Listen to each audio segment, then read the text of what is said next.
সেনবাগে আরও একটি নতুন গ্যাস কূপ খনন। দৈনিক মিলবে 7 মিলিয়ন ঘনফুট গ্যাস। নোয়াখালীর সেনবাগে সুন্দরপুর 4 নামের একটি মূল্যায়ন কাম উন্নয়ন গ্যাস কূপের খনন কাজ আনুষ্ঠানিকভাবে শুরু করেছে বাপেক্স।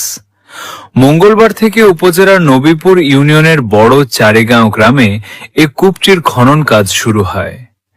বাপেক্সের ড্রিলিং ইনচার্জ জাকির হোসেন খান বিষয়টি নিশ্চিত করেছেন।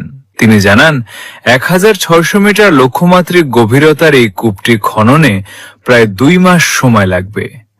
পরবর্তী 15 থেকে 20 দিনের ড্রিল স্টেম টেস্ট ডিএসটি শেষে 2.5 মাসের মধ্যে মিলবে চূড়ান্ত ফলাফল। প্রাথমিক ধারণা অনুযায়ী কূপটি থেকে দৈনিক 5 থেকে 7 মিলিয়ন ঘনফুট গ্যাস পাওয়া যেতে পারে। কাছেই অবস্থিত সুন্দরপুর গ্যাস ফিল্ডের একই ভূগর্ভস্থ রিজার্ভের অংশ হওয়ায় এর নাম দেওয়া হয়েছে সুন্দরপুর 4।